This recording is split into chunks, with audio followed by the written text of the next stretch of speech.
ખાસ તો ઘરફોડ ચોરી જે છે એમાં આરોપીની ધરપકડ કરવામાં આવી છે. કઈ રીતે ડિટેક્શન છે અને ખાસ તો એમને કઈ રીતે રેકી કરી હતી શું કહેશો? ગઈ 20 તારીખના રોજ ભક્તિનગર પોલીસ સ્ટેશન વિસ્તારમાં એક ગરફોડનો બનાવ બન્યો હતો, જેમાં પોસ્ટ ઓફિસની સામે જે મકાન આવેલું છે એમાં સોનાના દાગીના, ચાંદીના દાગીના અને રોકડ રકમની ચોરી થયેલ હતી.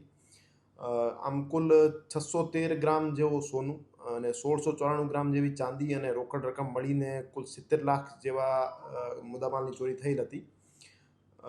આ બનાવની ગંભીરતાને ધ્યાને લઈ માનનીય સીપી સર બ્રજેશકુમાર જાસર અને માનનીય additional CP sir Mahendra Bagadiya સરના સૂચના અનુસાર એસીપી ક્રાઇમ શ્રી ભરત બસિયા સાહેબના નેતૃત્વમાં ત્રણેય પીઆઈ શ્રી ગોંડલિયા સાહેબ, ડામોર સાહેબ અને જાદવ સાહેબના જે ટીમો છે એને ડિટેક્ટ કરવા માટે અને મુદ્દામાલ અને આરોપીની શોધખોળ માટે લગાવેલ હતા.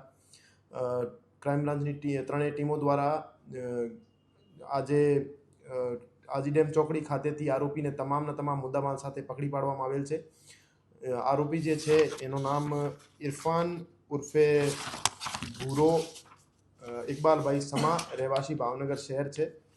એનો વિરુદ્ધ એક ભાવનગર જિલ્લાનો નીલમબાગ પોલીસ સ્ટેશન ખાતે પણ ગરફોડ ચોરીનો ગુનો દાખલ થયેલો છે અને આ આરોપી ભાવનગર ખાતેથી અહીંયા આવીને ગરફોડ ચોરીને બનાવને અંજામ આપેલ હતો.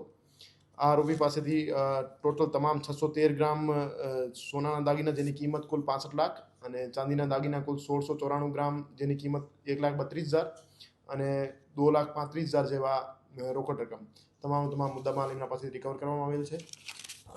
આ બનાવમાં હકીકત એવી હતી કે જે ફરિયાદી છે ફરિયાદીની તિજોરીની ચાવી તિજોરી બંધ કરી તિજોરીની બાજુમાં જ રાખવામાં આવેલ હતી, જેથી આરોપીએ રેકી કરી મકાન બંધ હતો તો મકાનમાં ફર્સ્ટ ફ્લોર ઉપરથી એન્ટ્રી કરી અને જે ચાવી હતી તિજોરી પાસેથી ચાવી લઈ અને તિજોરી ખોલીને તમામ મુદ્દામાલ એમને ચોરી કરવામાં આવેલ હતો. આ રીતે ક્રાઇમ બ્રાન્ચ દ્વારા આ સફળતાપૂર્વક ડિટેક્શન કરવામાં આવે છે.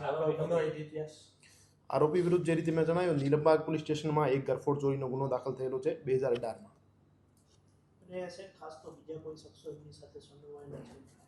હાલ પૂરતી જે માહિતી છે એમાં એક જ શખ્સની સંડોવણી છે, એક જ શખ્સ એન્ટ્રી અને એક્ઝિટમાં દેખાય છે, તો હાલ પૂરતો કોઈ બીજે શખ્સની એમાં સંડોવણી જણાઈ આવતી નથી.